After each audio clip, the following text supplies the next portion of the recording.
बिस्मिल्लाहिर्रहमानिर्रहीम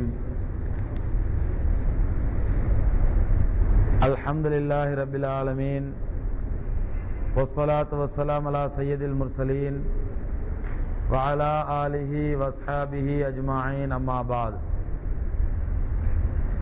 கண்ணியத்திற்குரிய சகோதரர்களே, பெரியோர்களே,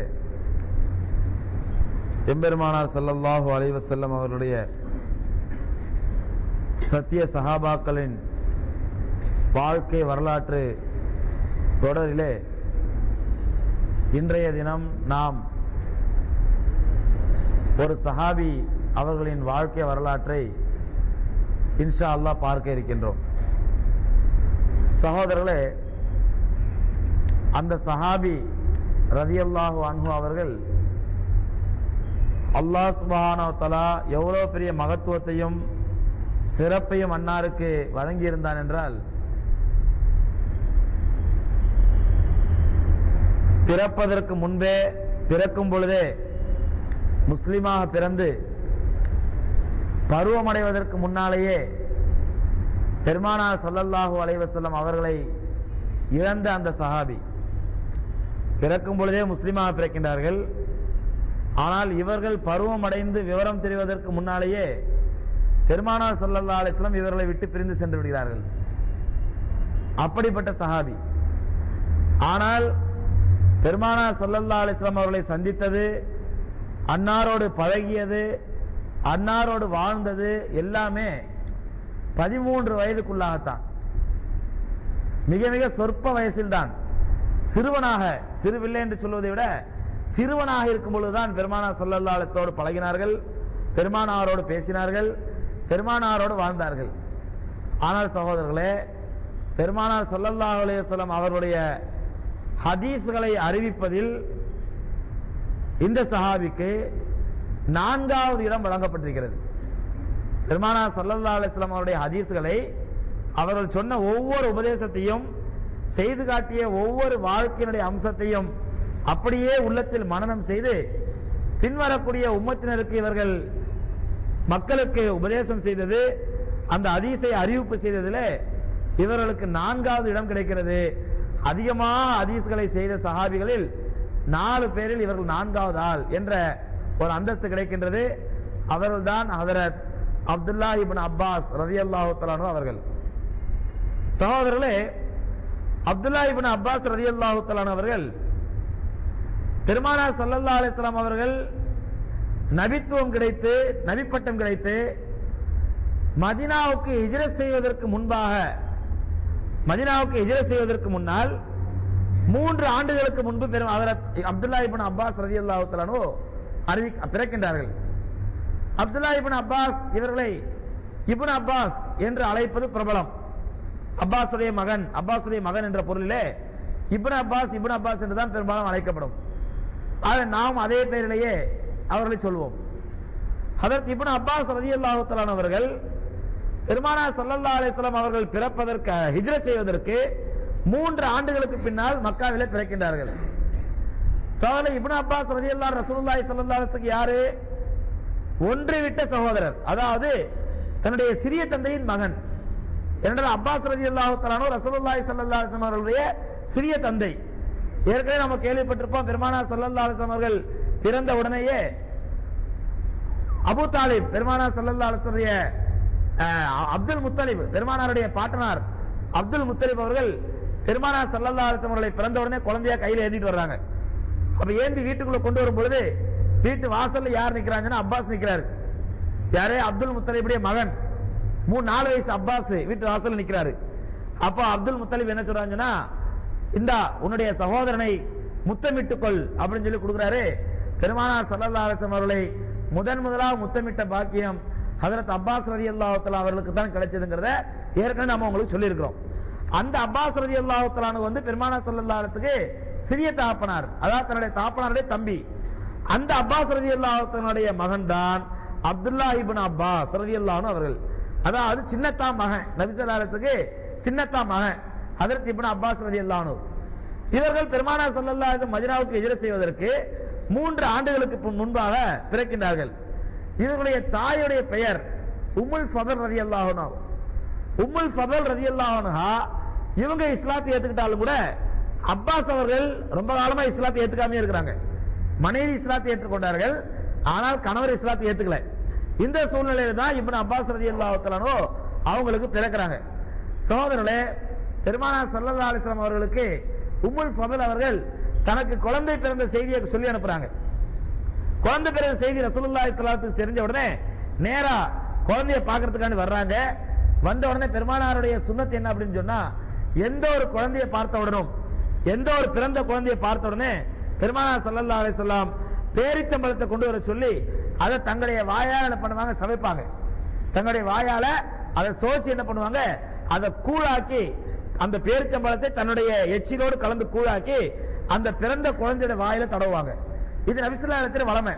அந்த அடிப்படையில் இதுக்கு அரபியில தஹ்னீக் என்று சொல்லப்படும். இதுக்கு அரபியில தஹ்னீக் என்று சொல்லப்படும். இன்னைக்கும் கூட ஒரு குழந்தை பிறந்துருச்சு அப்படின்னு சொன்னா, நம்மள குடும்பத்தில் உள்ள ஒரு பெரிய நல்ல மனுஷன், நல்ல தொழுகை பாத்தான மனுஷன், நல்ல வியாபாரத்தில் பேணுதலான மனுஷன், ஹராம் ஹலால் பேணுதலாக அடக்க செய்யக்கூடிய ஒரு மனுஷன், இந்த மாதிரி யாராவது பெரிய மனுஷனை கூட்டிட்டு போய் இந்த மாதிரி தஹ்னீக் செய்யறது இன்னைக்கு சுன்னத்து. தஹ்னீக் என்னன்னு சொன்னா, அவர் தன்னுடைய வாயில பேரித்தம்பழத்தை சுவைத்து அந்த பேரித்தம்பழத்தை பிறந்த குழந்தையுடைய வாயில வைக்கிறது சுன்னத்து. அந்த அடிப்படையில் பெருமானார் ஸல்லல்லாஹு அலைஹி வஸல்லம் அவர்கள் முதலாக ஹஜ்ரத் இப்னு அப்பாஸ் ரலியல்லாஹு அன்ஹு அவர்களுக்கு அந்த தஹ்னீக் செஞ்சு தந்த வாயில அந்த பேரிச்சம்பழத்தை போட்டு சுவைச்சு அந்த பேரிச்சம்பழத்தின் கூட என்ன பண்றாங்கன்னு சொன்னா, ஹஜ்ரத் இப்னு அப்பாஸ் ரலியல்லாஹு தஆலா வாயில வைக்கிறாங்க. ஹஜ்ரத் இப்னு அப்பாஸ் அவர்கள் பிறந்த உடனேயே முதலாக அவருடைய வயிற்றுக்குள் சென்றது எம்பெருமான் ஸல்லல்லாஹு அலைஹி வஸல்லம் அவருடைய புனிதமான எச்சில் தான். அதான் அவருடைய வயிற்றுக்குள்ள முதல்ல உணவா போகுது. இதற்கு பிறகு என்ன ஆகுதுன்னு சொன்னா, ஹஜ்ரத் இப்னு அப்பாஸ் ரலியல்லாஹு அன்ஹு 3 வயசா இருக்கும் பொழுது தாயோடு செஞ்சு ஹிஜ்ரத் செஞ்சு வந்துடுறாங்க. தன்னுடைய தாயோடு சேர்ந்து ஹிஜ்ரத் செஞ்சு அவங்களும் மதீனாவுக்கு வந்துடுறாங்க 3 வயசா இருக்கும் பொழுது. ஆனா தந்தை மக்காலே இருக்கிறாரு. யாரு அப்பாஸ் மக்காலே இருக்கிறாங்க. ஆனா தாய் உம்முல் ஃபதல் ரலியல்லாஹு அன்ஹா மட்டும் குழந்தையை தூக்கிட்டு மதீனாவுக்கு வந்துடுறாங்க. மதீனாவுக்கு வந்தவுடன் பெருமானார் ஸல்லல்லாஹு அலைஹி வஸல்லம் அவருடைய ஒரு அன்பிற்குரிய ஒரு குழந்தையாக ஹஜ்ரத் இப்னு அப்பாஸ் அவர்கள் வளர்கின்றார்கள். சோலை இப்படியே வளர்ந்து சிறு பிள்ளையா இருக்கும் பொழுதே 5 வயசு 6 வயசா இருக்கும் பொழுது பெருமானாரோட அவங்களுக்கு எப்படிப்பட்ட ஒரு அட்டாச் ஆயிடுதுன்னு சொன்னா, எந்த அளவுக்கு பெருமானார் ஸல்லல்லாஹு அலைஹி வஸல்லம் ரொம்ப முஹப்பத் ஆயிடுறாங்கன்னு சொன்னா, பெருமானார் ஸல்லல்லாஹு அலைஹி வஸல்லம் எங்க இருந்தாலும் சரி பக்கத்துல இப்னு அப்பாஸ் இருப்பாங்க. எங்க போனாலும் சரி இப்னு அப்பாஸ், தமிழ்ல சொல்லுவாங்களே அவன் வாழை பிடிச்சிக்கிட்டே போலாம் அப்படின்னு சொல்லி, அந்த மாதிரி பெருமானார் ஸல்லல்லாஹு அலைஹி வஸல்லம் இவங்க என்ன பண்ணுவாங்க அப்படின்னா கூடவே போயிடுவாங்க வாள் மாதிரி. பெருமானார் எங்க இருந்தாலும் சரி பக்கத்துல பார்த்தா இப்னு அப்பாஸ் இருப்பாங்க. அப்ப அந்த அளவுக்கு பெருமானார் ஸல்லல்லாஹு அலைஹி வஸல்லம் ரொம்ப நெருக்கத்தை பெற்றார்கள் இப்னு அப்பாஸ் ரலியல்லாஹு தஆலா அன்ஹு. எந்த அளவுக்குன்னு சொன்னா, அதற்கு இப்னு அப்பாஸ் உடைய சிறிய தாய், அதாவது உம்முல் ஃபதலுடைய தங்கச்சி மைமுனா யாருங்கன்னா பெருமானார் ஸல்லல்லாஹு அலைஹி வஸல்லம் மனைவி. பெருமானார் ஸல்லல்லாஹு அலைஹி வஸல்லம் மனைவி இப்னு அப்பாஸுக்கு சின்னம்மா. அப்ப தன்னுடைய சின்னம்மா வீட்டுல போய் இப்னு அப்பாஸ் அடிக்கடி நைட்ல போய் தங்குவாங்க. சின்னம்மா வீட்டுல போய் தங்கலாம் அப்படின்னு சொல்லி இரவு தங்குறது சின்ன பையன், ஒரு 7-8 வயசு பையன் சின்னம்மா வீட்டுல போய் தங்குவாங்க. அப்படி தங்கும் பொழுது பெருமானார் ஸல்லல்லாஹு அலைஹி வஸல்லம் என்ன பண்ணுவாங்க, தன்னுடைய மனைவி வீட்டுக்கு வருவாங்க, மைமுனா வீட்டுக்கு வருவாங்க. வந்த இரவுல எழுந்திருச்சு ரசூலுல்லாஹி ஸல்லல்லாஹு அலைஹி வஸல்லம் அவர்கள் தஹஜ்ஜுத் தொழுவது வளமை. அந்த அடிப்படையில ஒரு நாள் தஹஜ்ஜுத் தொழுவதுக்காக ரசூலுல்லாஹி ஸல்லல்லாஹு அலைஹி வஸல்லம் எழுந்து நிக்கிறாங்க. பார்த்தா அவங்களுக்கு ஒது சேர தண்ணி ரெடியா வச்சிருக்குது. யாரா நமக்கு இந்த நேரத்தில் எழுந்து யாரு தண்ணி ஒழுங்கா ரெடியா வச்சுன்னு பார்த்தா ஹஜ்ரத் இப்னு அப்பாஸ் அந்த வேலை செஞ்சிருக்காங்க. பெருமானார் ஸல்லல்லாஹு தஹஜ்ஜுதுக்கு எழுந்திருக்கான்னு தெரிஞ்ச உடனேயே அதுக்கு முன்னாடி என்ன பண்ணிடுறாங்கன்னு சொன்னா, ஓடி போய் தண்ணி கொண்டு போய் ரெடியா வச்சிருது ரசூலுல்லாஹ் ஒது சேர்த்துக்காட்டி. ஒது செஞ்சு முடிச்ச பிறகு ரசூலுல்லாஹி ஸல்லல்லாஹு தக்பீர் கட்டி நின்ற உடனே இவங்க என்ன பண்ணுவாங்கன்னா போய் தக்பீர் கட்டி நின்றுப்பாங்க பின்னாடியே. ரசூலுல்லாஹ் தொழுதா பின்னாடி போய் தொழுகிறது. ரசூலுல்லாஹ் எங்கேயா பிரயாணத்துல போனாங்கன்னா பின்னாடி ஒட்டகத்து மேல இவங்களும் ஏறிக்கிறது. ரசூலுல்லாஹ் எங்கேயா போனா கையை பிடிச்சிட்டு இவங்களும் போயிடுறது.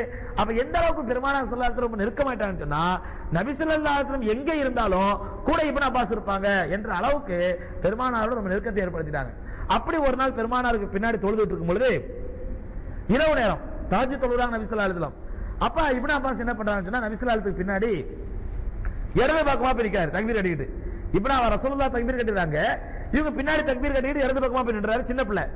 பொதுவா வளமை என்ன அப்படின்னு சொன்னா, 2 பேர் ஜமாத்தா தொழுதா இமாமினுடைய வலது பக்கம் தான் முக்ததி நிக்கணும். தொழுற முசல்லி என்ன பண்ணணும்னு சொன்னா, இமாமா நிக்கிறாருன்னு சொன்னா ஒருத்தர் அவருடைய வலது பக்கம் தான் முசல்லி நிக்கணும். 2 பேரா தொழுதா இதான் நடைமுறை. அப்படி 2 பேரா தொழுதுட்டு இருக்கிறோம். ஒருத்தர் இமாமா நிக்கிறாரு, அவருக்கு வலது பக்கத்துல இன்னொருத்தர் முசல்லியா நின்றார் அப்படின்னு சொன்னா தொழுகை ஆரம்பிச்ச பிறகு பார்த்தா இன்னொருத்தர் வந்து சேர்ந்துக்கிட்டாரு. ஆரம்பிச்ச பிறகு ஒரு ரக்காத் முடிஞ்சிருச்சு. இப்ப இன்னொருத்தர் வந்து சேர்ந்தா என்ன பண்ணணும் அப்படின்னு சொன்னா, ஒண்ணு இந்த முஸல்லி என்ன பண்ணணும், தொழுகையில இருந்துகிட்டு ஒரு ஸ்டெப் அப்படி பின்னாடி வந்துடணும். என்ன பண்ணிடணும், ஒரு ஸ்டெப் பின்னாடி வந்துடணும். இல்லைன்னு சொன்னா இமாமு ஒரு ஸ்டெப் முன்னாடி போயிடணும். எப்போ தொழுகை விட்டுட்டுல சரி தொழுகை விட்டு இன்னொரு ஆளும் சேர்ந்துட்டாரு, நீ முன்னாடி போ நான் பின்னாடி போறேன், அப்படி இல்ல. தொழுகையை தக்பீர் கட்டிக்கிட்டு இன்னொருத்தர் வந்து சேர்ந்துட்டாருன்னு தெரிஞ்சா உடனே என்ன பண்ணணும், இமாமா இருக்கிறவரு முன்னாடி போய் இடம் இருந்தா ஒரு ஸ்டெப் டக்குனு முன்னாடி போயிடணும். இவங்க ரெண்டு பேரும் சேர்ந்து நிற்பாங்க. அப்படி முன்னாடி இமாம் போறதுக்கு சும்மா உதாரணமா முதல் சப்பல் தொழுகிறாங்க, முன்னாடி போறதுக்கு இமாமுக்கு செவத்துல தான் முட்டிக்கிட்டு நிக்கணும். அப்ப என்ன பண்ணணும், பின்னாடி நிற்கிறார் முஸல்லி இவரு ஒரு ஸ்டெப் எடுத்து பின்னாடி வந்துடணும். அப்ப இவரோட என்ன பண்ணணும், புதுசா வந்து சேர்த்துக்கணும். இதுதான் வந்து தொழுகிற முறை. அந்த அடிப்படையில இப்னு அப்பாஸ் என்ன பண்ணாங்கன்னா, மார்க்கம் தெரியாத சின்ன பிள்ளை 7 வயசு பிள்ளை, மார்க்கம் தெரியாம என்ன பண்ணாங்க, ரசூலுல்லாஹி ஸல்லல்லாஹு அலைஹி வஸல்லம் தக்பீர் கட்டி நிக்கிறாங்க, ரசூலுல்லாஹ்வோட இடது பக்கம் போய் நின்னுட்டாங்க. எங்க நிக்கணும், வலது பக்கம் நிக்கணும். ஆனா தெரியாம இடது பக்கம் போய் நின்னுட்டாங்க. நபி ஸல்லல்லாஹு அலைஹி வஸல்லம் என்ன பண்ணாங்க அப்படின்னு சொன்னா, தொழுகையில் நின்னுகிட்டு ஹஜ்ரத் இப்னு அப்பாஸுடைய காதை பிடிச்சாங்க. இப்னு அப்பாஸுடைய இப்படி கையை பின்னாடி விட்டு காதை பிடிச்சாங்க. காதை பிடிச்சி இப்படி இழுத்து இங்க கூட நிறுத்த வச்சாங்க. இங்க கூட நிறுத்தி வச்சாங்க. நிறுத்தி வச்சா இப்னு அப்பாஸ் என்ன பண்ணாங்க, 2 ரக்காத் தொழுதாங்க. தொழுது கொஞ்ச நேரம் கழிச்சு பார்த்தா அடுத்த 2 ரக்காத் ரசூலுல்லாஹ் தக்பீர் கட்டும் போது இப்னு அப்பாஸை காணோம். ரசூலுல்லாஹ் பார்த்தா சரி சின்ன பிள்ளை கால் வலிக்குது போல தெரியுது, போய் படுத்துறா போல நினைச்சிட்டு நபி ஸல்லல்லாஹு அலைஹி வஸல்லம் அவங்களா தொழ வச்சாங்க. தொழ வச்சு முடிச்ச பிறகு பார்க்கறாங்க, இப்னு அப்பாஸ் ரசூலுல்லாஹ்வுக்கு பின்னாடி நிக்கிறாங்க. பின்னாடி இருந்து தொழுது நிக்கிறாங்க. அப்ப இப்னு அப்பாஸ் ரசூலுல்லாஹி ஸல்லல்லாஹு அலைஹி வஸல்லம் கேக்குறாங்க, என்ன இப்னு அப்பாஸ், ஏன் என் பக்கத்துல நிக்க வச்சேன், நீங்க பின்னாடி போனீங்க, என் பக்கத்துல நிக்க வச்சேன் ஏன் பின்னாடி போனீங்க அப்படின்ற உடனே இப்னு அப்பாஸ் சொல்றாங்க, யார சொல்லலாம், நீங்க சாதாரண ஆளா தான் உங்க பக்கத்துல நின்றலாம், நீங்க அல்லாஹ்வுடைய தூதர், நீங்க அல்லாஹ்வுடைய தூதர், உங்களுக்கு இணையா நிக்கிறது எனக்கு மனசு இடம் கொடுக்கல, அதனால உங்க பின்னாடி நின்றுகிட்டேன்.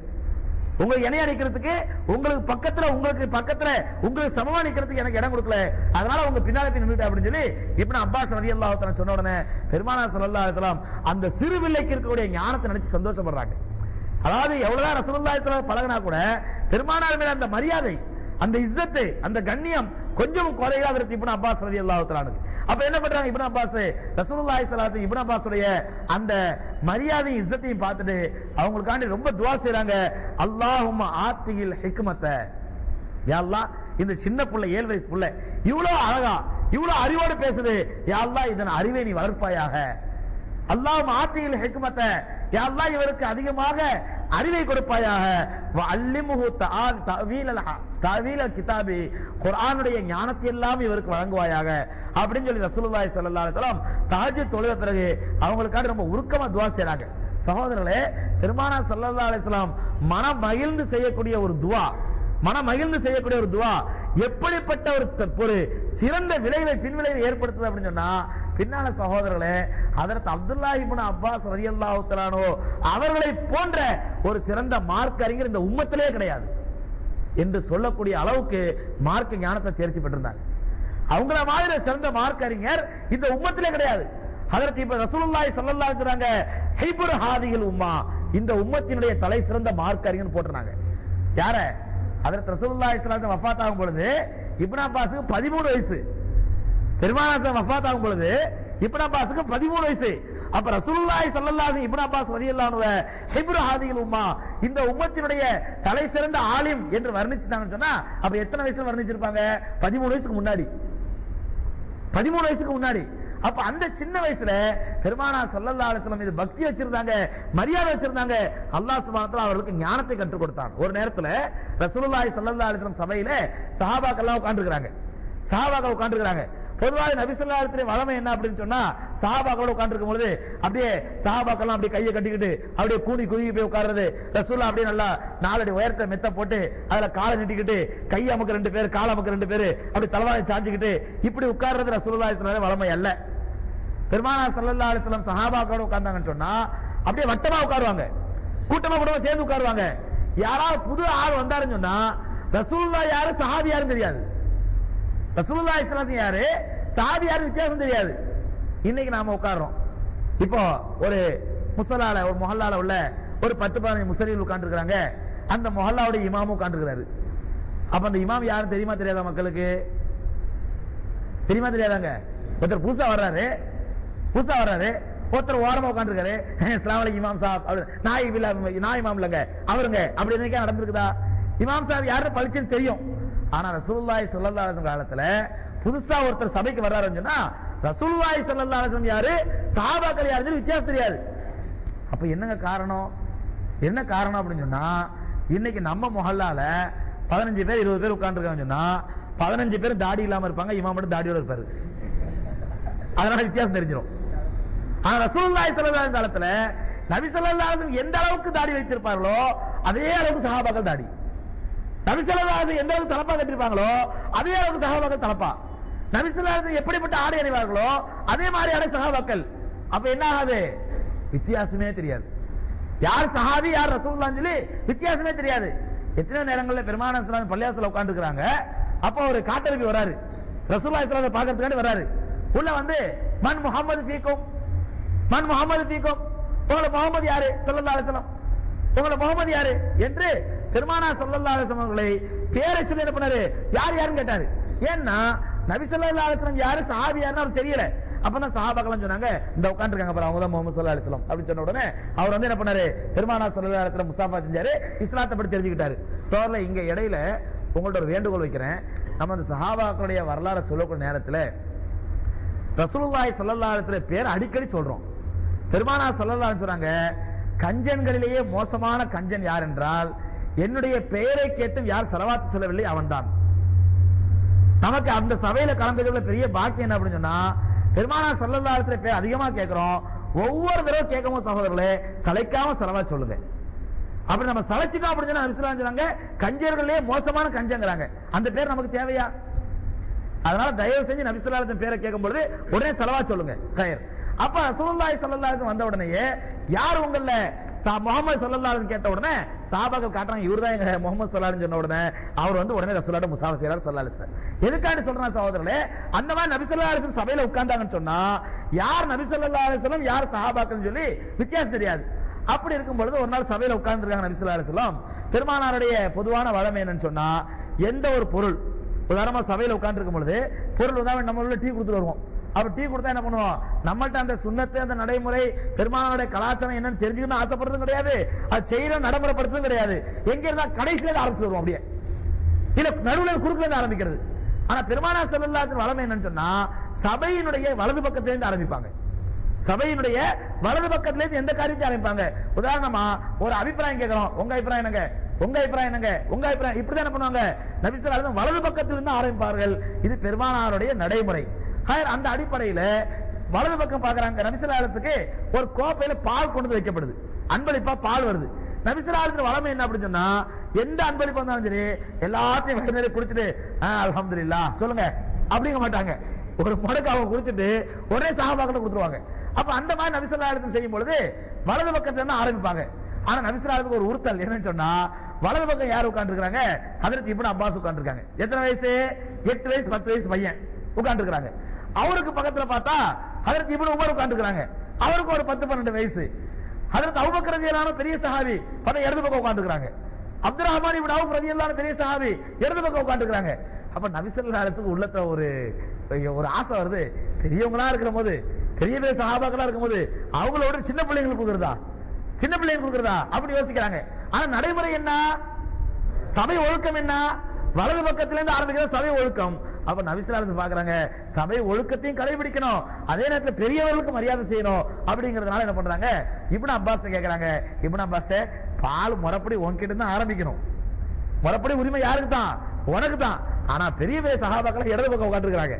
ஹஜ்ரத் அபூபக்கர் இடது பக்கம் உட்கார்ந்துருக்காங்க, ஹஜ்ரத் அப்துல் ரஹ்மான் இப்னு அவுஃப் உட்கார்ந்துருக்காங்க, ஹஜ்ரத் சாத் இப்னு உபாதா உட்கார்ந்துருக்காங்க, ஹஜ்ரத் முஆத் இப்னு ஜபல் உட்கார்ந்துருக்காங்க. பெரிய பெரிய சஹாபாக்கள் பூரா இடது பக்கம் உட்கார்ந்துருக்காங்க.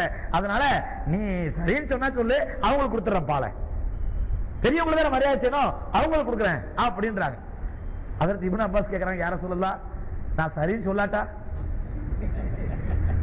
நான் சரின்னு சொல்லாட்டா, நான் அனுமதி கொடுக்காட்டா, இல்லப்பா உன்னுடைய உரிமை, அது வலது பக்கத்துல ஆரம்பிக்கணும் போது நீ வலது பக்கத்துல இருக்கணும், உன்னுடைய உரிமை, நான் உன்னோட உரிமையை விட்டு தரும்படி கேட்கிறேன் அப்படின்ற உடனே இப்னு அப்பாஸ் சொன்னாங்க, யார சொல்லலாம், இந்த விஷயத்தை என்னுடைய உரிமையை நான் விட்டு கொடுக்க தயாரா இல்லை.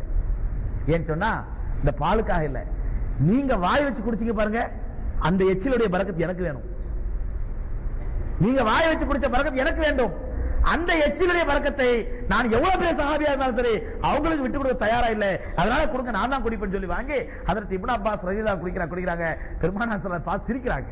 இந்த சின்ன பிள்ளைக்கு அந்த எந்த அளவுக்கு ஞானம், எந்த அளவுக்கு பெருமானாரோட அட்டாச்மெண்ட், பெருமானாருடைய அந்த எச்சில் பட்டதை தனக்கு பெரிய பரக்கத்தாகவும் அது தன்னுடைய அறிவுக்கும் ஞானத்திற்கும் வழிவகுக்குங்கிறதையும் எவ்வளவு நிதர்சனமா இந்த குழந்தை புரிஞ்சிருக்குது பெருமானார் ஸல்லல்லாஹு அலைஹி வஸல்லம் ரொம்ப சந்தோஷப்படுறாங்க.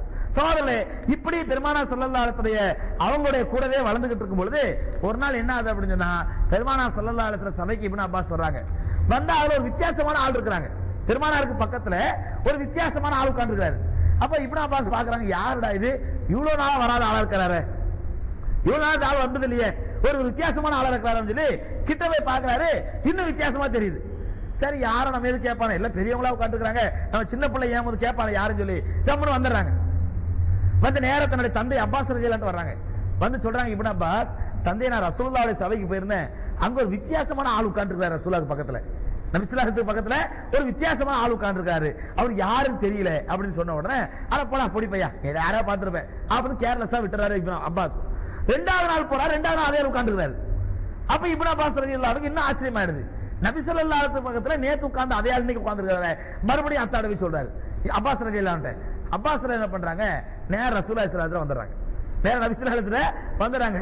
வந்து யார சொல்லலாம், இந்த இப்னு அப்பாஸ் சொல்லிட்டு வராங்க, அப்துல்லாஹ் சொல்லிட்டு வராங்க, ஏதோ உங்க பக்கத்துல யாரோ பெரிய ஆள் வந்து புது ஆள் வித்தியாசமான ஆள் உட்கார்ந்து இருக்காம யாரு அப்படின்னு கேட்ட உடனே நபி ஸல்லல்லாஹு அலைஹி சொல்றாங்க, அது எப்படி அப்பாஸ் பார்த்தா, அப்துல்லா பார்த்தான், அது எப்படி அப்துல்லா பார்த்தான், அது அப்துல்லாக்கு எப்படி தெரிஞ்சது அப்படி கேட்கறாங்க.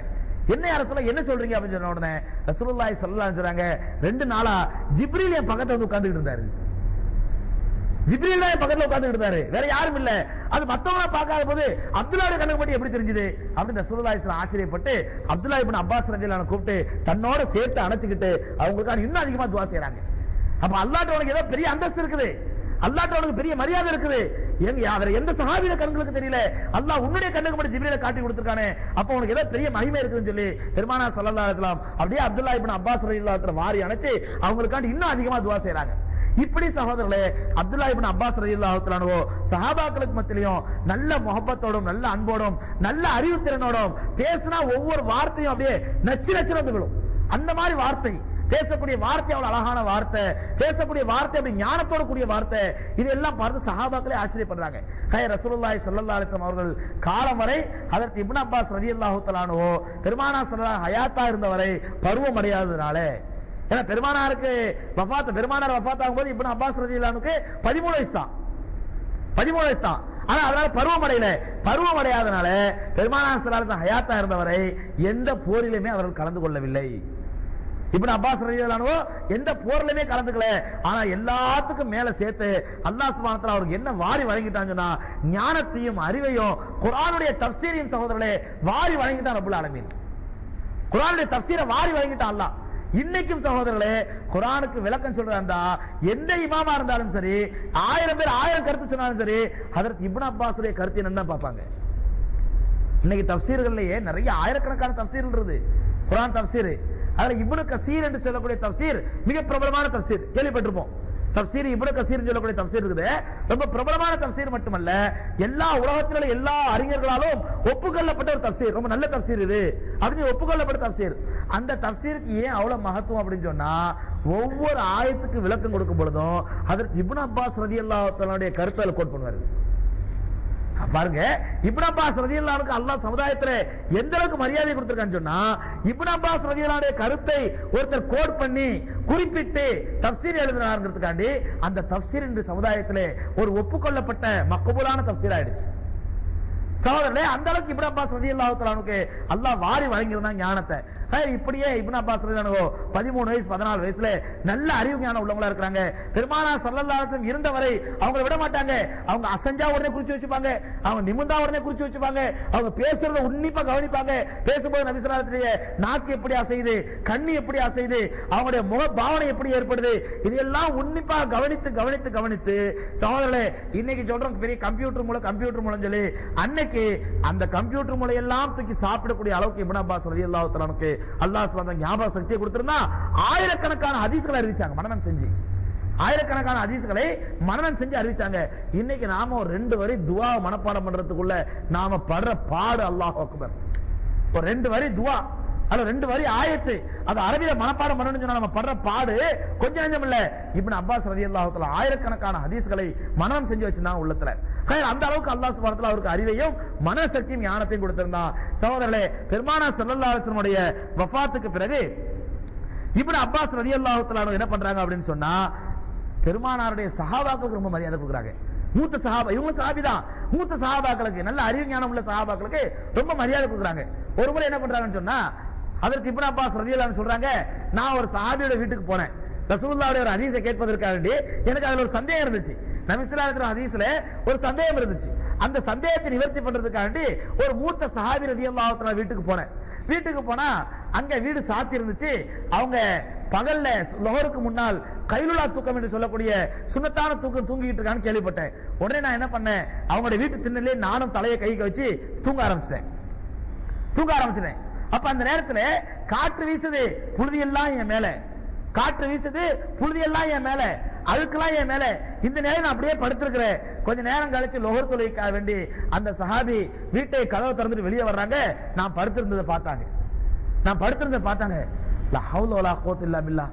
பெருமானாருடைய சச்சா மகனா இது, பெரிய பெருமானாருடைய சின்னத்தா மகனா இது, என்ன நீங்க படுத்திருக்கிறீங்க அப்படின்னு சொல்லி, அல்லாஹ் உர்சில்த இலைய ஃபாத்திக, நீங்க சொல்லி அனுப்பினா நானே வந்திருப்பேனே, என்ன விஷயம் சொல்லுங்க. இப்னு அப்பாஸ் ஒரு சின்ன பிள்ளை, அவங்க வயது மூத்த சஹாபி, அவங்க சொல்றாங்க, நீங்க சொல்லி அனுப்பினா நானே வந்திருப்பேனே, இந்த நிலைமையில நீங்க படுத்து கிடக்குறீங்க, என்ன விஷயம் கேட்ட உடனே ஹஜ்ரத் இப்னு அப்பாஸ் ரலியல்லாஹு அன்ஹு சொல்றாங்க, இல்ல நான் உங்கள்கிட்ட ஒரு ஹதீஸ் கேட்க வந்தேன். எப்பவுமே அறிவு உள்ளவர்களை தேடித்தான் அறிவு தேட்டம் உள்ளவர்கள் செல்ல வேண்டும். அறிவு தேட்டம் உள்ளவர்கள் அறிவுள்ளவர்களை தேடித்தான் செல்ல வேண்டுமே தவிர அறிவுள்ளவர்கள் அறிவு தேட்டம் உள்ளவர்களை தேடி வரக்கூடாது சொல்லிட்டு உதாரணம் சொல்றாங்க.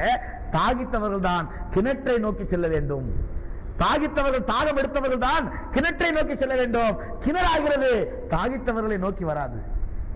அதனால எனக்கு தான் இப்ப அறிவு தாகம், நீங்க அறிவுள்ள கிணறு, அந்த கிணறு தேடி நான் வந்தேன் என்று ஹஜ்ரத் இப்னு அப்பாஸ் ரலியல்லாஹு அன்ஹு சொல்றாங்க.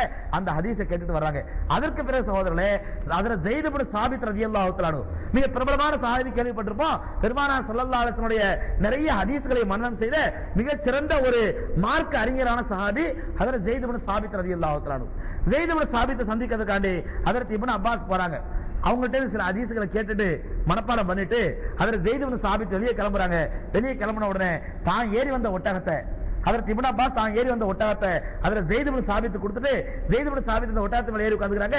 இப்னு அப்பாஸ் ரலியல்லாஹு அன்ஹு ஒட்டகத்துல கயிறை பிடிச்சி இழுத்துட்டு போறாங்க. ஹஜ்ரத் ஸைத் இப்னு சாபித் சொல்றாங்க, என்ன இப்னு அப்பாஸ் என்ன வேலை பண்றீங்க, வாங்க நீங்க ஒட்டகத்து மேல ஏறிக்கங்க, ரெண்டு பேருமா போலாம் ஏறிக்கங்க அப்படின்றாங்க. அப்ப ஸைத் இப்னு சாபித் சொல்றாங்க, இல்ல வஹாக்கதா உமிர்னா பி உலமாயினா, எங்களுடைய அறிஞர்களுக்கு நாங்கள் இப்படித்தான் கண்ணியம் செய்ய வேண்டும் என்று ஏவப்பட்டிருக்கிறோம், எங்களுடைய மார்க்க அறிஞர்களுக்கு நாங்கள் இப்படித்தான் கண்ணியம் செய்ய வேண்டும் என்று எங்களுக்கு கட்டளையிடப்பட்டிருக்கிறது, நாங்கள் போதிக்கப்பட்டிருக்கிறோம். அதனால நீங்க தான் ஒட்டகத்து மேல ஏறி வரணும், நான் தான் ஒட்டகத்து கயிறை பிடிச்சிட்டு போவேன் அப்படிங்கிறாங்க. இதை கேட்ட உடனே ஹஜ்ரத் ஸைத் இப்னு சாபித் என்ன பண்றாங்க, உங்க கையை காட்டுங்க அப்படிங்கிறாங்க. இப்னு அப்பாஸ் உங்க கையை காட்டுங்கன்றாங்க, சின்ன வயசு கையை காட்டுங்கன்றாங்க. இப்னு அப்பாஸ் கையை காட்டின உடனே டக்குனு உடனே கையை முத்தமிட்டுறாங்க. ஸைத் இப்னு சாபித் கையை முத்தமிட்டுறாங்க. சொல்றாங்க, ஹாக்கதா உமிர்னா அன் நஃஅல பி அஹ்லி பைத்தி நபியினா, எங்களுடைய நபி ஸல்லல்லாஹு அலைஹி வஸல்லம் குடும்பத்தினருக்கு நாங்கள் இப்படித்தான் மரியாதை செய்ய வேண்டும் என்று நாங்கள் ஏவப்பட்டிருக்கிறோம். ரெண்டு பேரும் போட்டி, ஒருத்தர் மரியாதை செய்யறதுல, ஒருத்தர் கண்ணியப்படுத்துறதுல அவ்வளவு போட்டி போட்டாங்க. இப்படி சஹாபாக்களுக்கு மரியாதை செய்து ஹஜ்ரத் இப்னு அப்பாஸ் ரலியல்லாஹு தஆலா அவர்கள் நாளொரு மேனியும் பொழுது வண்ணமாக தங்களுடைய அறிவை வளர்த்துக்கிட்டே வராங்க. இந்த நிலையில சகோதரர்களே, ஹஜ்ரத் உமர் இப்னு கத்தாப் ரலியல்லாஹு தஆலா ஆட்சி வருது.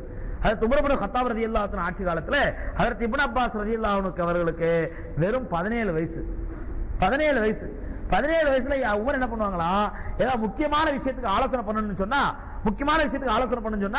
எல்லா முக்கியமான பெரிய பெரிய சஹாபாக்களை அப்புறம் கூப்பிடுவாங்க. ஹஜ்ரத் அப்துல் ரஹ்மான் இப்னு அவுஃபை கூப்பிடுவாங்க, ஹஜ்ரத் கஅப் இப்னு மாலிக்கை கூப்பிடுவாங்க, ஹஜ்ரத் சஅத் இப்னு உபாதாவை கூப்பிடுவாங்க. இப்படி பெரிய பெரிய சஹாபாக்களை அப்புறம் நபி ஸல்லல்லாஹு அலைஹி வஸல்லம் உமர் என்ன பண்ணுவாங்க, ஆலோசனைக்கு கூப்பிடும் பொழுது அதுல இப்னு அப்பாஸையும் கூப்பிடுங்க அப்படின்னுவாங்களாம். இப்னு அப்பாஸுக்கு எத்தனை வயசுங்க, 17 வயசு. 17 வயசு இப்னு அப்பாஸ அவங்களையும் கூப்பிடுங்க அப்படின்னு வாங்கலாம். அந்த அளவுக்கு மார்க்க ஞானத்தை தெரிந்து வைத்திருந்தார்கள். ஆலோசனை சொல்வதிலே ஹஜ்ரத் இப்னு அப்பாஸ் ரலியல்லாஹு தஆலா வாயை திறந்து உமருடைய சபையில பேச ஆரம்பிச்சாங்கன்னா மற்ற சஹாபாக்கள் அப்படி அமைதியாயிடுவாங்களாம். அந்த அளவுக்கு அல்லாஹ் கண்ணியத்தை கொடுத்திருந்தான், இஸ்ஸத்தை கொடுத்திருந்தான். காரணம் என்னவென்றால் பெருமானார் ஸல்லல்லாஹு அலைஹி வஸல்லம் அவர்கள் மீது வைத்திருந்த மரியாதை, பெருமானார் மீது வைத்திருந்த முஹப்பத், பெருமானாரை நெருங்கியே வாழ்ந்துகிட்டு இருந்தனால ஏற்பட்ட அந்த பிரியம் அல்லாஹ் சுப்ஹானஹு வ தஆலா சமுதாயத்தில் அவர்களுக்கு அவ்வளவு பெரிய கண்ணியத்தையும் மரியாதையும் கொடுத்தான். இந்த நேரத்தில் ஹஜ்ரத் அப்பாஸ் ரலியல்லாஹு அன்ஹு மரணமாகும் பொழுது தன்னுடைய மகன் இப்னு அப்பாஸை கூப்பிட்டாங்களாம். அப்பாஸ் மரணமாகும் பொழுது தன்னுடைய மகன் இப்னு அப்பாஸை கூப்பிட்டு சொன்னாங்களா, மகனே உனக்கு அல்லாஹ் சுப்ஹானஹு வ தஆலா நிறைய அறிவை கொடுத்திருக்கிறான், நிறைய அறிவை கொடுத்திருக்கிறான். உமர் உனக்கு பெரிய மரியாதை செய்றாரு, அமீருல் முஃமினீன் உமர் இருக்கிறாங்களே உனக்கு பெரிய கண்ணியப்படுத்துறாங்க, பெரிய பெரிய சஹாபாக்களுக்கு மத்தியில உன்னையும் கூப்பிட்டு உன் அபிப்பிராயத்தையும் கேட்கறாங்க. எனக்கு பார்க்கும்போது உண்மையிலே சந்தோஷமா இருக்குது. ஆனா அதே நேரத்தில் நான் மரணம் அடைய போறேன், என்னுடைய 3 வசியத்தை நீ கடைபிடிச்சுக்க.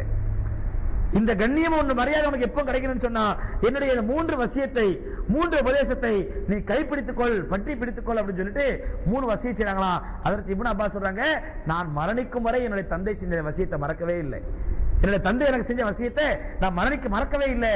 என்னன்னு சொன்னா முதல்ல வசியம் சொன்னாங்க, இத்தகில்லாஹ, எல்லா நேரங்களையும் அல்லாஹ் பயந்துக்க, எல்லா நேரங்களையும் அல்லாஹ் பயந்துக்க.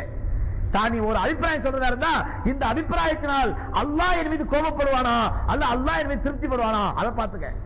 மற்ற மக்கள் கோபப்படுறாங்க, அமீருல் முஃமினீன் கோபப்படுவாரு, மக்கள் திருப்திப்படுவாங்க, அமீருல் முஃமினீன் திருப்தி அடைவாரு, இதை பத்தி யோசிக்காதே, அல்லாஹ் என் மீது திருப்திப்படுவானா என்று இத்தகில்லாஹ, எல்லா நிலையிலும் அல்லாஹ்வை பயந்து கொள். வலா யஜ்ரி அன்ன அலைக்க கதிபத்தன், உன்னை அறியாம கூட உன்னுடைய வாயில பொய் வந்துட வேண்டாம். உன்னை அறியாமல் கூட, நீ மனுஷன் தான், மனிதன்கிற அடிப்படையில் உன்னை அறியாம பொய் வந்துடலாம், ஆனால் உன்னை அறியாமலும் கூட உன்னுடைய வாயிலிருந்து பொய் வந்து விட வேண்டாம். இது முதல் வசியத். இரண்டாவது வசியத் என்ன அப்படின்னு சொன்னா, வலா தஃப்திஷன்ன லஹு சிர்ரன், நீங்க உமர்கிட்ட போய் உட்காரும் பொழுது, உமருடைய சபையில போய் உட்காரும் பொழுது நீங்க அமீருல் முஃமினீனோட பழகுறீங்க, பொதுமக்களோட பழகுறீங்க. அப்ப பொதுமக்களுடைய நிறைய தவறுகள் உங்க கண்ணுக்கு தெரிய வரும், அவங்களோட நிறைய ரகசியங்கள் உங்க பார்வைக்கு தெரிய வரும். அப்ப அந்த ரகசியங்கள் உங்களுக்கு தெரிய வரும் பொழுது அந்த அமீருல் முஃமினீன் போட்டு கொடுத்துறாதீங்க. தன்னுடைய மகனுக்கு வசியத் பண்றாங்க, யாருடைய ரகசியத்தையும் அமீருல் முஃமினீனுக்கு முன்னால நீங்க வெளிப்படுத்திடாதீங்க, அல்ல யாருடைய ரகசியத்தையும் துருவி ஆராயாதீங்க. இன்னைக்கு நம்மள்ட்ட உள்ள நிறைய பேர் கெட்ட பழக்கம், அடுத்தவங்களுடைய குறைய தெரிஞ்சுக்கிறதுன்னு சொன்னா அல்லாஹ் அக்பர், நமக்கு அல்வா சாப்பிடுற மாதிரி. அது அடுத்தவங்கள குறைய துருவி அதான் மறைவான விஷயங்களை தெரிஞ்சுக்கிறதுல, நம்ம கண்ணுக்கு அப்பாற்பட்ட விஷயங்களை தெரிஞ்சுக்கணும்னு சொன்னா நமக்கு அல்வா சாப்பிடுற மாதிரி பொதுவாக மனிதனுடைய இயல்பு. அதனாலதான் மனிதனுடைய இந்த பலகீனத்தை பயன்படுத்தி என்ன பண்றான், மனிதனுடைய இந்த பலகீனத்தை பயன்படுத்திக்கிட்டு பத்திரிகைகளை பார்க்கிறோம் இல்லையா, ஆந்தையார் வந்தார், கழுகார் குதித்தார், ஜனாதிபதியும் பிரதமரும் தனி அறையிலே யாரும் இல்லாமல் இருவர் மட்டும் தனிமையில சந்தித்தார்கள். அப்பொழுது ஜனாதிபதி சொன்னதை கேட்டு பிரதமருடைய முகம் சிவந்தது, கழுகார் சொன்னார். இதை படிக்கிறதுல எனக்கு அப்படியே ஆனந்தம். அட பைத்தியக்காரா, ஜனாதிபதியும் பிரதமரும் தனி அறையில யாரும் பார்க்காம சந்திச்சுட்டாங்கன்னு சொல்றான். அப்ப ஜனாதிபதி சொன்னதை கேட்டு பிரதமர் முகம் சிவந்தது யார் பார்த்தா? இது யோசிக்கிறது இல்ல. ஜனாதிபதியும் பிரதமரும் தனியா செஞ்சு பேசினாங்க, உடனே அதுக்கு இப்படி பேசினார், இப்படி சொன்னதுக்கு அவர் இப்படி ரியாக்ஷன் காட்டினார், இப்படி ரியாக்ஷன் இப்படி சொன்னார். அப்ப தனக்கு தெரியாத மறைவான விஷயங்களை தெரிஞ்சுக்கிறதுல இந்த மனிதனுக்கு ஒரு அலாதி இன்பம். அப்ப அதனால என்ன பண்ணுவான், அடுத்தவங்களுடைய யாராவது ஒருத்தர் ஏதாவது சொன்னா அவன் மறைக்கணும்னு நினைச்சாலும் விட மாட்டான், துருவி கேட்பான். அது எப்படிப்பா, இல்ல அதுல அதை விடுங்களங்க, எதுக்குங்க, இல்ல அதை விட்டுருவான். அப்ப விட்டுருவான், இவர் உஷாரா இருக்காரு அப்படின்னு சொல்லி அப்புறம் ஒரு 5 நிமிஷம் கழிச்சு லைட்டா போட்டு வாங்குறது. அப்படி ஏமாந்து பார்த்து வாய்த்திர சொல்லிட மாட்டானா? அப்ப இந்த மாதிரி அடுத்தவருடைய குறைய துருவி ஆராயிறது பாருங்க, இது மோசமான கெட்ட பழக்கம். ஹஜ்ரத் அப்பாஸ் ரலியல்லாஹு தன்னுடைய மகனுக்கு சொல்றாங்க, லா தஃப்திஷன்ன லஹு சிர்ரன், யாருடைய ரகசியத்தை துருவி ஆராயாத, யாருடைய ரகசியத்தை துருவி ஆராயாத. தெரிஞ்சு வச்சு என்ன பண்ண போற, அடுத்த ரகசியத்தை நீ தெரிஞ்சு வச்சு என்ன பண்ண போற? ஆனா ஒவ்வொருத்தரும் மனிதன் இயல்பு என்ன சொன்னா, அவனுக்கு ஆசை அடுத்தவன் ரகசியம் போல தனக்கு தெரியணும், தான் ரகசியம் யாரும் தெரிஞ்சக்கூடாது, அடுத்த ரகசியம் போல தனக்கு தெரியணும். அவன் என்ன வியாபாரம் பண்றான், மாசம் எவ்வளவு சம்பாதிக்கிறான், எவ்வளவு லாபம் வருது, எவ்வளவு நஷ்டம் வருது, எத்தனை மனைவி, எத்தனை புள்ள, எல்லாம் இவனுக்கு தெரிஞ்சுக்கணும். ஆனா தன்னை பத்தி எந்த வரும் யாரும் தெரிஞ்சிடக்கூடாது. யாராவது எப்படிங்க வியாபாரம் ஏதோ பரவாயில்ல ஓடுது, இது செலவு தானே, அல்ஹம்துலில்லாஹ் மாசம் 50,000 ரூபாய் சம்பாதிக்கிறாங்க, அது 20,000 ரூபாய் செலவாயிடுதுங்க, இது 30,000 ரூபாய் பேங்க்ல போட்டு வைக்கிறாங்க, அது 30,000 10,000 ரூபாய் என் பேர்ல, 10,000 மனைவி பேர்ல, 10,000 புள்ள பேர்ல போட்டு வைக்கிறேன், அந்த பேங்க் அக்கௌண்ட்ல இவ்வளவு இருக்குது, இந்த பேங்க் அக்கௌண்ட்ல இவ்வளவு இருக்குது, அந்த பேங்க்ல சேர்ந்த அமௌண்ட் வச்சு இந்த சொத்தை வாங்கினேன், இதை போற யாராவது சொல்லுவானா? அப்ப தன்னுடைய ரகசியம் யாருக்கும் தெரிஞ்சிடக்கூடாது, அடுத்த ரகசியம் எல்லாம் தனக்கு தெரியணும். அதான் அதற்கு அப்பாஸ் ரலியல்லாஹு தன்னுடைய மகனுக்கு சொல்றாங்க, லா தஃப்திஷன்ன லஹு சிர்ரன், யாருடைய ரகசியத்தையும் துருவி துருவி ஆராயாத, துருவி துருவி கேட்காத. மூணாவதா சொன்னாங்க, ஒலா தகதாபன்ன இன்தஹு அஹதன், நீ அமீருல் முஃமினீனுடைய சபையில போய் உட்காரும் பொழுது யாரை பத்தி புறம் பேசிடாத.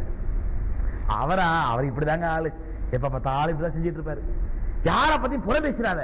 சகோதரர்களே, மூமினுடைய தன்மை என்னவென்றால் முகத்துக்கு எதிரிலே பேசுறது. நல்லதோ கெட்டதோ குறையோ நிறையோ முகத்துக்கு எதிரில பேசணும்.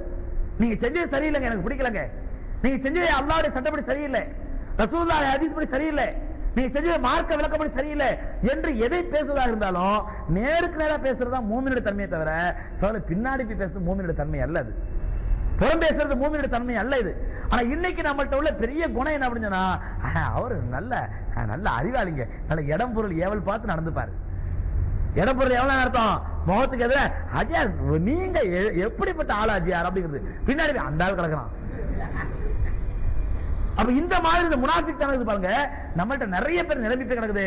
அதற்கு அப்பாஸ் ரலியல்லாஹு அன்ஹு தன்னுடைய மகனுக்கு சொல்றாங்க, யாரை பத்தி இப்படி பேசாத, யாருடைய குறையாக அவருக்கு தெரிந்தால் அவரை போய் நேர போய் சொல்லு, இந்த பாருங்க நீங்க இந்த மாதிரி தப்பு செய்றீங்க, இது நல்லது இல்லை, அவருக்கு அட்வைஸ் பண்ணு, ஞாபகப்படுத்து, அவர் செய்யற தப்புன்னு உணர்த்து, அதை விட்டுட்டு முதுகு பின்னாடி பேசாத. அதற்கு அப்பாஸ் சொன்னாங்க, அதற்கு இப்னு அப்பாஸ் சொல்றாங்க, என்னுடைய தந்தை செய்த இந்த உபதேசத்தை என்னுடைய வாழ்நாள் முழுவதுமே நான் மறந்ததில்லை என்று இப்னு அப்பாஸ் சொல்றாங்க. அதனால அவங்களுக்கு மக்களுக்கு மத்தியில் நல்ல மரியாதை இருந்துச்சு. எந்த அளவுக்கு நான் சகோதரர்களே, இப்னு அப்பாஸ் ரலியல்லாஹு தன்னுடைய வீடு, அவங்களுடைய வீடு ஒரு பெரிய பல்கலைக்கழகமாக இருந்துச்சு. எந்த அளவுக்கு வீட்டுக்கு முன்னால எப்ப பார்த்தாலும் மாணவர்கள் கூட்டம் நிக்குமா, இப்னு அப்பாஸ் ரலியல்லாஹு தன்னுடைய ஒரு சீடர் அல்லது ஹாதிம், அவங்களுடைய பணிவிடையாளர் அல்கமா ரஹ்மத்துல்லாஹி அலைஹி தாபி, அவங்க சொல்றாங்க, இப்னு அப்பாஸ் ரலியல்லாஹு வீட்டுக்கு முன்னாடி பெரிய கூட்டம் கூடிடும், மாணவர்கள்லாம் கூடிடுவாங்க. கூடின உடனே நான் என்ன பண்ணுவேன், இப்னு அப்பாஸ் ரலியல்லாஹு வீட்டில் படுத்திருப்பாங்க, போய் எழுப்புவேன், இந்த மாதிரி உங்களை தேடி மாணவர்கள் வந்திருக்காங்கன்னு சொல்லி. உடனே எழுந்திருப்பாங்க, ஒது செய்வாங்க, 2 ரக்காத் தொழுவாங்க, தொழுதுட்டு உட்கார்ந்துட்டு என்ன பண்ணுவாங்க, மாணவர் வர சொல்லுவாங்க. எப்படி வர சொல்லுவாங்களா, முதல்ல சோர்லே அல்லாஹ் சுப்ஹானஹு வ தஆலா அவருக்கு எவ்வளவு ஞானத்தை கொடுத்தாங்கிறது ஒரு உதாரணம். முதல்ல சொல்லுவாங்களா, குர்ஆனை பத்தியும் குர்ஆனுடைய எழுத்துக்களை பற்றியும் குர்ஆனுடைய தஜ்வீத்னா ஓதுற முறை, பா கா ரா இந்த மாதிரி எழுத்து உச்சரிப்பு, இந்த எழுத்து உச்சரிப்புகளை பற்றியும் யார் தெரிஞ்சுக்கணுமோ அவங்கள முதல்ல அனுப்புங்க அப்படின்னுவாங்களாம். அந்த கூட்டம் பெருங்கொண்ட கூட்டம் வரும், வீடு ஃபுல்லா ஆயிடும், அவங்களுக்கு ஃபுல்லா விளக்கம் கொடுப்பாங்க.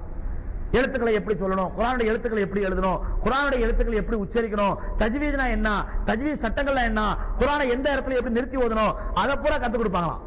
கத்து கொடுத்த பிறகு சொல்லுவாங்களா, கல்லு சபீலஹும் லி இஹ்வானிக்கும், அடுத்து காத்துட்டு இருக்காங்க, முடிஞ்சா அடுத்து போங்க, முடிஞ்சு கேட்டவனே சந்தேகங்கள் கேட்பாங்க, பதில் சொன்னோடனே அடுத்து அனுப்பி விட்டுருவாங்க. வெறும் அதை பத்தி மட்டும்தான் பதில் சொல்லுவாங்க. அதை அனுப்பின உடனே அடுத்து கூப்பிடுவாங்களா, தஃப்சீர் குர்ஆனுடைய விளக்கத்தில் யாருக்கா சந்தேகம் கூப்பிடுங்க அப்படின்வாங்களாம். அது ஒரு பெருங்கொண்ட கூட்டம் வருவார்கள் மாணவர்கள், அவங்கள பூரா உட்கார வச்சு அவங்களுக்கு குர்ஆனுடைய தஃப்சீர் ஏதாவது டவுட் தான் கேளுங்க, குர்ஆன் இந்த ஆயத்து எதுக்காண்டி இறங்கிச்சு, இந்த ஆயத்து இதுக்காண்டி இறங்கிச்சு, இந்த ஆயத்துடைய அர்த்தம் இது, இந்த ஆயத்துடைய பொருள் இது, இந்த ஆயத்துடைய விளக்கம் இது, இதுக்கு பூரா விளக்கம் சொன்னதுக்கு அப்புறம் இப்ப நீங்க போங்க அடுத்து உள்ளவங்களை வர சொல்லுங்க. அவங்க சொன்னா ஹலால் ஹராம பத்தி, குர்ஆனோட சட்டங்களை பத்தி, ஃபிக்ஹ் மசாயில பத்தி, எது கூடும் எது கூடாதுன்னு சொல்லி ஃபிக்ஹ் மசாயில பத்தி கேளுங்க வர சொல்லுங்க. உடனே அது ஒரு கூட்டம் வருமா ஃபிக்ஹ் மசாயில கேட்கறதுக்கு, அவங்க கேட்டு முடிச்சிட்டு போன உடனே ஃபராயிதுகளை பத்தி, ஃபராயித் அப்படின்னு சொன்னா வாரிசுரிமை, சொத்துரிமை, அத்தா இறந்துட்டாருன்னு சொன்னா பிள்ளைக்கு எவ்வளவு சொத்து, பையனுக்கு எவ்வளவு சொத்து, பிள்ளைக்கு எவ்வளவு சொத்து, சகோதரருக்கு எவ்வளவு சொத்து, இந்த சட்டங்கள் யார் யாரெல்லாம் கேட்கறாங்க அவங்களாம் வர சொல்லுங்க சொன்ன உடனே ஒரு பெருங்கொண்ட கூட்டம் வருமா, அவங்களுக்கு அதை சொல்லி அனுப்புவாங்களாம். அதற்கு பிறகு ஃபராயில முடிச்ச உடனே சொல்லுவாங்களா ஹதீஸ்களை பத்தி அனுப்புது, ஹதீஸ் என்ன டவுட் வாங்க. இப்படி சகோதரர்களே எல்லா ஞானத்தையும் இந்த ஞானம் தான் அந்த ஞானம் தான் இல்ல, எல்லா விதமான ஞானத்தையும் தன்னுள் அடக்கி வைத்திருந்தார்கள் ஹஜ்ரத் இப்னு அப்பாஸ் ரலியல்லாஹு தஆலா. அது மட்டுமல்ல, பொதுமக்களுக்கு என்ன பண்ணுவாங்கன்னா அடிக்கடி போய் பயான் பண்ணுவாங்களாம். பொதுமக்களுக்கு பயான் பண்ணுவாங்க. ஒரு நாளைக்கு ஒரு டாபிக், இன்னைக்கு ஹதீஸ் அப்படின்னு சொன்னா ஹதீஸை பத்தி மட்டும்தான் பேசுவாங்க ஹஜ்ரத் இப்னு அப்பாஸ் மணிக்கணக்கில். இன்னைக்கு தஃப்சீர் அப்படின்னு சொன்னா தஃப்சீரை பத்தி மட்டும்தான் மக்களை உபதேசம் பண்ணுவாங்க. அவங்களுடைய உபதேசங்களிலே அதிகமாக மக்களுடைய பாவங்களை பத்தி பயான் பண்ணுவாங்களாம். மக்களுடைய பாவங்களை பத்தி அவங்க சொல்லுவாங்களாம், பாவம் செய்வது அத்தம்பு தம்புன், பாவம் செய்வது என்பது பாவம். ஆனால் அந்த பாவம் செஞ்ச பிறகு பாவம் செஞ்சிட்டோங்கிற உணர்வே இல்லாம இருக்கலாம் பாருங்க, அது அதை விட பெரிய பாவம். பாவம் செய்யறது ஒரு பாவம், ஆனா பாவம் செஞ்ச பிறகு நம்ம தப்பு பண்ணிட்டோம், இதுக்காண்டி அல்லாஹ் என்ன தண்டனை கிடைக்குமோ தெரியலையே என்ற உணர்வே இல்லாமல் எந்த பாவி சிரித்துக் கொண்டிருக்கிறானோ அது அதை விட பெரிய பாவம். அதே மாதிரி தான் செய்த பாவத்தினுடைய வெற்றியை நினைத்து சந்தோஷப்படுபவன், பாவம் செய்வது ஒரு பாவம், அந்த பாவத்தினுடைய வெற்றியை நினைத்து சந்தோஷப்படுவது அதை விட பெரிய பாவம். எப்படி உதாரணமா, எப்படி ஒருத்தர் வட்டிக்கு வாங்கிட்டாரு, வட்டிக்கு வாங்குறது என்னதுங்க, ஹலால் தானே, ஹராம். தூக்கம் சில பேருக்கு அப்படியே வட்டிக்கு வாங்குறது ஹராம். அந்த ஹராமை செஞ்சுவிட்டு என்ன சொல்றான், அப்பாடா நம்ம மத்த வியாபாரம் பண்ணிருந்தோம், இந்த அளவுக்கு நான் முன்னேறி இருக்க முடியுமா, ஏதோ வட்டி வியாபாரம் பண்ணனால மாஷா அல்லாஹ் இந்த அளவுக்கு பெரிய ஆள் ஆயிட்டோம்.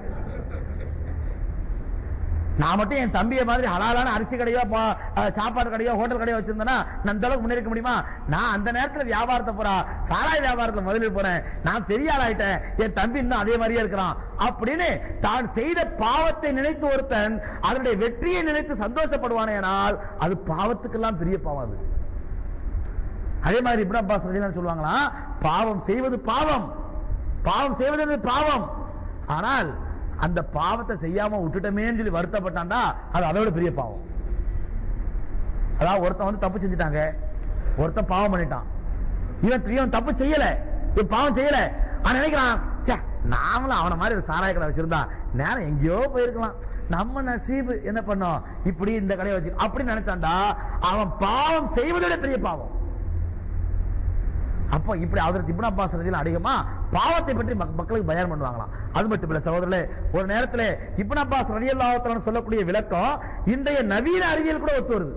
குர்ஆனுடைய விளக்கத்தை பார்த்தீங்கன்னா இன்னைக்கு நவீன அறிவியலுக்கு ஒத்து வருது. அந்த ஒரு விஷயத்தை மட்டும் சொல்லி முடிச்சிடுறேன். நவீன அறிவியல் என்ன சொல்லப்படும் சொன்னா, இன்னைக்கு சோலார் சிஸ்டம்னு ஒண்ணு. தூக்கம் வருதுங்களா? கொஞ்சம் அசந்த மாதிரி இருக்கிறீங்க, அப்படியே நோம்புடைய டயர்டா? நோம்பு திறந்தாச்சு அப்புறம் என்ன? சோலார் சிஸ்டம் ஒன்று சொல்லுவாங்க, கேள்விப்பட்டீங்களா? சூரிய குடும்பம் அப்படின்னு சொன்னா சூரியன் நடுவில் இருக்கும், அதனை சுற்றி 9 கோள்கள் சுத்திக்கிட்டு வருதோ அப்படின்னு அறிவியல படிச்சிருக்கோம். இதுக்கு தான் சோலார் சிஸ்டம் பேரு. ஒரு காலத்தில் என்ன சொன்னாங்க அப்படின்னு சொன்னா, நான் படிக்கும் போது அப்படிதான் சொன்னாங்க, சூரிய குடும்பம் என்பது சூரியன் என்பது நடுவில் இருக்கும், அதை சுற்றி 9 கோள்களும் தன்னைத்தானே சுற்றி கொண்டு அவைகள் சூரியனையும் சுற்றி கொண்டிருக்கும். அந்த 9 கோள்கள் ஒன்றுதான் என்னது, பூமி. அந்த பூமி தன்னைத்தானே சுற்றுவதற்கு 24 மணி நேரம் ஆகும், அது சூரியனை சுற்றுவதற்கு 365 நாள் ஆகும். இதெல்லாம் நம்ம அறிவியல படிச்ச பாடங்கள். இந்த சோலார் சிஸ்டம் தான் மொத்த உலகம்னு சொல்லிக்கிட்டு இருந்தோம். ஒரு காலத்தில் என்ன சொன்னாங்க, இந்த சோலார் சிஸ்டம், இந்த சூரிய குடும்பம் தான் மொத்த உலகமே அப்படின்னு சொல்லி. பின்னாடி வரவர் என்ன சொன்னாங்க அப்படின்னு சொன்னா, இல்ல இந்த சோலார் சிஸ்டம் என்பது மில்கி வேன்னு ஒரு பரந்த வெளி இருக்குது, அந்த மில்கி வேயினுடைய ஒரு பார்ட் தான் சோலார் சிஸ்டம். கேள்விப்பட்டீங்களா? மில்கி வேன்னு ஒரு பரந்த வெளி இருக்குது, அந்த மில்கி வேயினுடைய ஒரு பார்ட் தான் சோலார் சிஸ்டம் பின்னாடி சொல்ல ஆரம்பிச்சாங்க. இப்படி என்ன பண்ண, நவீன அறிவியல் வளர வளர வளர அறிவியல் கருத்துக்கள்ல கொஞ்சம் கொஞ்சமா மாற்றம் ஏற்படுச்சு. கடைசி என்ன சொன்னா, இந்த மில்கி வே, இந்த சோலார் சிஸ்டம் இதெல்லாம் எப்படி வந்துச்சுன்னு சொன்னா, முதல்ல இந்த பூமி, உலகம், அண்டம், சூரியன், சந்திரன் எல்லாம் சேர்ந்து மொத்தமா ஒரு உருவமா இருந்துச்சு. அதுக்கு பிரைமரி நெபுலான்னு பேரு. பிரைமரி நெபுலான்னு பேரு. அந்த பிரைமரி நெபுலால இருந்தா முதல்ல சூரியன் பிரிஞ்சிச்சு, அப்புறம் சந்திரன் பிரிஞ்சிச்சு, அப்புறம் வானம் பிரிஞ்சிச்சு, அப்புறம் பூமி பிரிஞ்சிச்சு, எல்லாமே அந்த பிரைமரி நெபுலால பிரிஞ்சுதான் அப்படின்னு சொல்லி இன்னைக்கு கண்டுபிடிச்சு சொல்றாங்க. சகோதரர்களே, 1400 வருடங்களுக்கு முன்னாடி இந்த சோலார் சிஸ்டத்தை பத்தியும், இந்த மில்கி வேவை பத்தியும், இந்த பிரைமரி நெபுலாவை பத்தியும் அல்லாஹ் குர்ஆன்ல என்ன தெரியுமா சொல்றான்? அல்லாஹ் குர்ஆன்ல என்ன தெரியுமா சொல்றான்? கலக்க சமாவாத்தி வல்லறது. அந்த ஆயத்துல தொடர்ல அல்லாஹ் வானத்தையும் பூமியும் படைச்சான்னு சொல்லிட்டு கானத்தா ரத்தகன், கானத்தா ரத்தகன், அந்த வானம் பூமி அனைத்துமே எல்லாம் ஒன்று சேர்ந்து இருந்தது. நாம் தான் அவற்றை தனித்தனியாக பிரித்தெடுத்தோம். இன்னைக்கு இந்த பிரைமரி நெபுலான்னு சொல்றாங்க பாருங்க, இன்னைக்கு விஞ்ஞானம் வளர்ந்து இந்த காலத்துல கண்டுபிடிச்சு சொல்றாங்க பிரைமரி நெபுலான்னு சொல்லி. இந்த பிரைமரி நெபுலாவை பத்தி 1400 வருஷம் முன்னாடி அல்லாஹ் சொல்றான், கானத்தா ரத்தகன், அவை அனைத்துமே ஒரு பிரைமரி நெபுலாவா இருந்துச்சு, எல்லாமே இணைஞ்சிருந்துச்சு. சூரியன், சந்திரன், பூமி, சுக்கிர, ப்ளூட்டோ, நெப்டியோன் இது எல்லாமே இருந்துச்சு, சேர்ந்து இருந்துச்சு.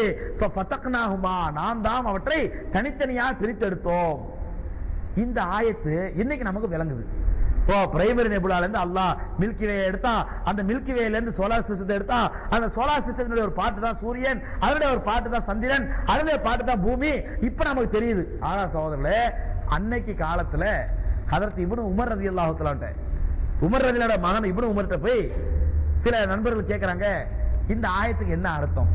ஃபகானத்தா ரத்தகன் ஃபஃபதக்னாஹுமா, அவை அனைத்தும் ஒன்று சேர்ந்திருந்தது, நான் தான் அவற்றை தனித்தனியா பிரித்து எடுத்தோம் அல்லாஹ் சொல்றானே, இதுக்கு என்ன அர்த்தம்னு கேட்டாங்களாம். அப்ப இப்னு உமர் ரலியல்லாஹு தஆலா சொன்னாங்களா, இந்த விளக்கு எனக்கு தெரியாது, இப்னு அப்பாஸ் கிட்ட கேளுங்க. ஏன்னா அவங்க தான் குர்ஆன்ல ரொம்ப ஸ்பெஷாலிட்டி, பெரிய திறமசாலி, அவங்கள்ட்ட போய் கேளுங்க அப்படின்னாங்களாம். அப்ப இப்னு அப்பாஸ் கேட்டவன சொன்னாங்களா, இப்னு அப்பாஸ் ரலியல்லாஹு சொல்ல, இன்னைக்கு இவ்வளவு அறிவியல் கண்டுபிடிக்கப்பட்ட காலத்தில் சொல்லப்படக்கூடிய அந்த கருத்தை இப்னு அப்பாஸ் ரலியல்லாஹு 1000 வருஷத்துக்கு முன்னாடி சொல்லியிருக்காங்க.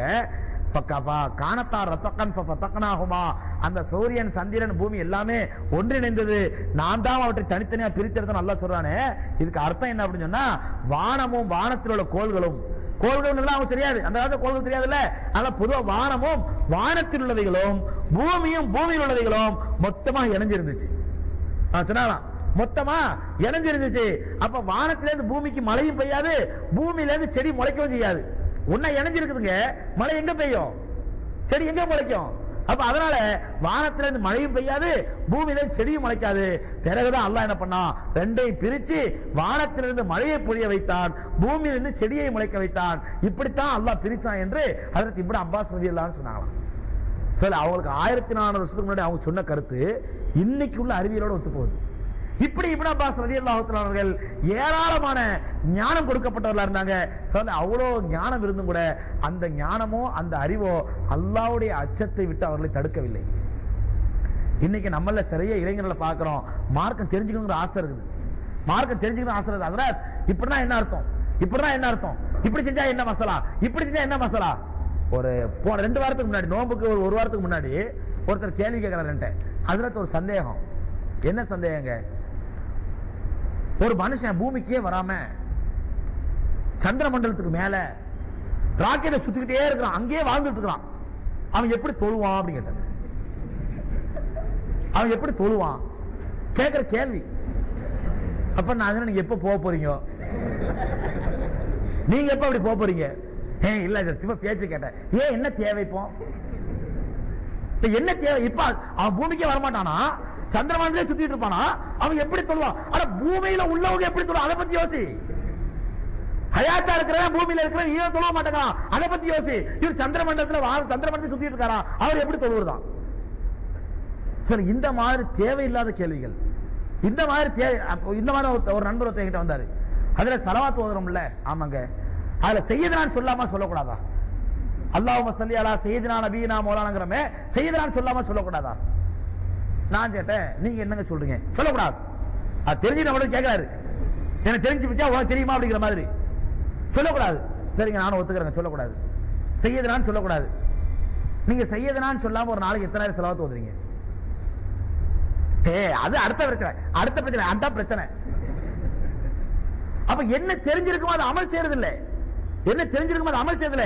ஏதாவது கேள்வி கேட்கறதுக்காக வேண்டி ஏதாவது ஏடாகுடமா கேள்வி கேட்கறது, யார் வாய் யார் கிளறது, அவர் ஏதாவது தப்பு தருமா ஏதாவது சொல்லி தொலைக்கிறது, அதே இடத்துல இன்னொருத்தட்ட போறது, அவர் இப்படி சொல்லிட்டாரு உடனே அவர் அதுக்கு ஒரு விளக்கம் கொடுக்கறது, இப்படியே நாம நம்முடைய வாழ்க்கையை ஓட்டிக்கிட்டு இருக்கோமே தவிர எந்த அளவுக்கு தெரிஞ்சிருக்குமோ அந்த அளவுக்கு அமல் செய்யறோமா சகோதரர்களே? எந்த அளவுக்கு தெரிஞ்சு வச்சிருக்கிறோமோ அந்த அளவுக்கு அமல் செய்யறோமா? நம்மள யாருக்காவது இன்னைக்கு தொழுவது ஃபர்துன்னு யாருக்காவது தெரியாம இருக்குதா? தொழுவது கட்டாய கடமை, தொழவில்லை என்றால் மறுமையில் அல்லாஹ் விசாரிப்பான். யாராவது தெரியாத மனிதர்கள் உண்டா? ஆனா ஏன் ரமலான்ல நிறையக்கூடிய பள்ளி ரமலானுக்கு பிறகு காலி ஆயிடுது? ரமலான்ல நிறையக்கூடிய பள்ளிவாசல் ரமலான் முடிஞ்சா அப்படியே காலியா போயிடுது. என்ன காரணம்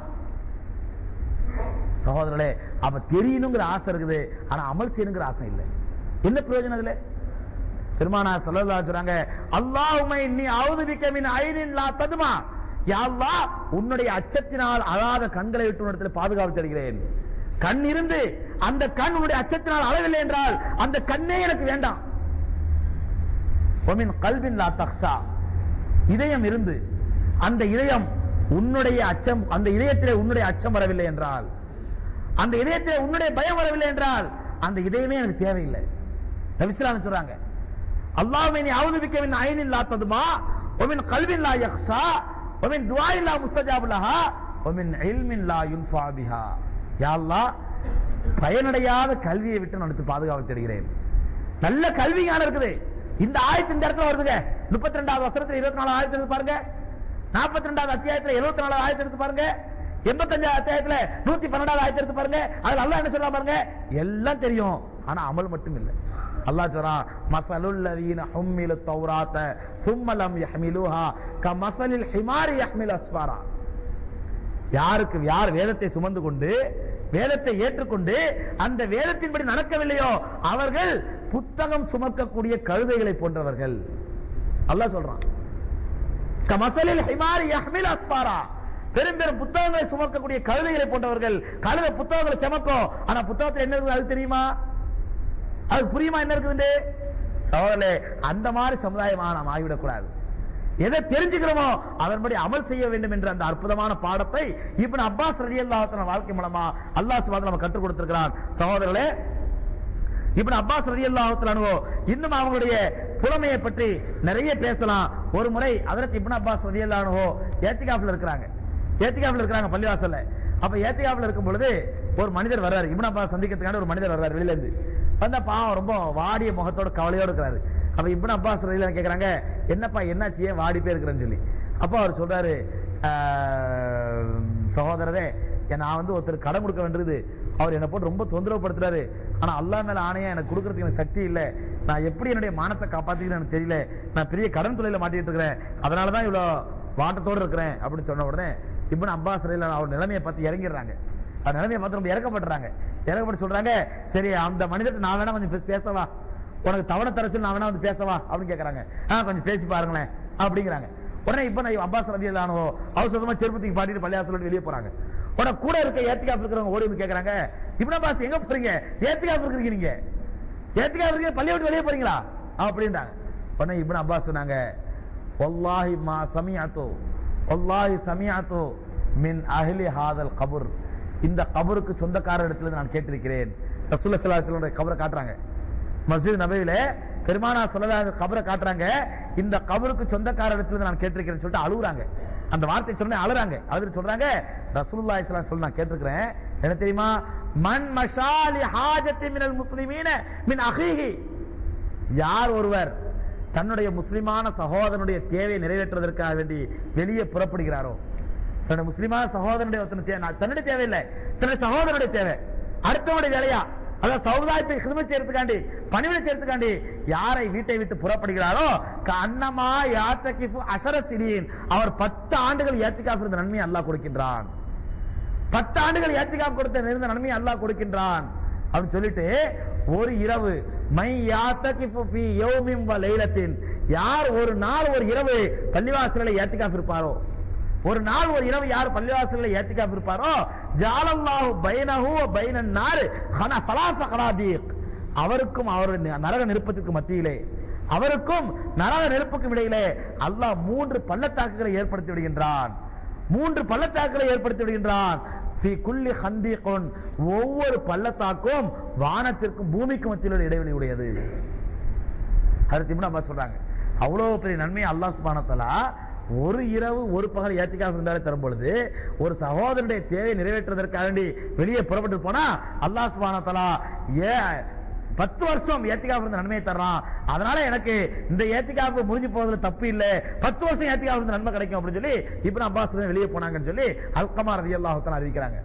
சகோதரர்களே, இப்படி சமுதாயத்திலே சஹாபாக்களுக்கு மத்தியிலே ஒரு மிகப்பெரிய அற்புதமான மனிதராக, அறிவாளியாக, அல்லாஹ்வுக்கு நெருக்கத்தை ஏற்படுத்தி கொண்டு வாழ்ந்த ஹஜ்ரத் இப்னு அப்பாஸ் ரலியல்லாஹு தஆலா அவர்கள் தங்களுடைய 71வது வயதிலே தாயிஃபில் வைத்து மரணம் அடைகிறார்கள்.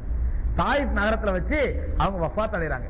சகோதரர்களே, எந்த சஹாபியுடைய வாழ்க்கையிலுமே நடக்காத ஒரு அற்புதமான சம்பவம் ஹஜ்ரத் இப்னு அப்பாஸ் ரலியல்லாஹு அன்ஹு வஃபாத்துல நடக்குது.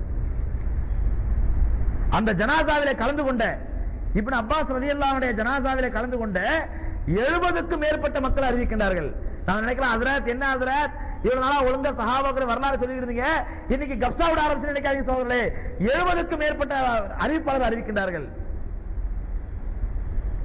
புகாரி ஷரீஃபினுடைய விரிவுரையாளர், புகாரி ஷரீஃப் ஃபத்ஹுல் பாரி என்ற கிதாப் புகாரி ஷரீஃபுடைய விரிவுரை, அதனுடைய விரிவுரையாளர் மிகப்பெரிய முஹத்தீஸ், மிகப்பெரிய ஹதீஸ் கலை வல்லுனர் ஹஜ்ரத் இப்னு ஹஜர் அஸ்கலானி ரஹ்மத்துல்லாஹி அலைஹி தங்களுடைய நூலிலே பதிவு செய்கின்றார்கள். 70க்கும் மேற்பட்டவர்கள் அறிவிப்பு செய்கிறார்கள். என்ன தெரியுமா, ஹஜ்ரத் இப்னு அப்பாஸ் ரலியல்லாஹு தஆலாவுடைய ஜனாசாவை கஃன் துணி போட்ட உடனே கபருக்குள்ள இறக்குறாங்க. இறக்குன உடனே சகோதரர்களே, வானத்திலிருந்து ஒரு வெள்ளை பறவை வேகமா ஓடி வருது.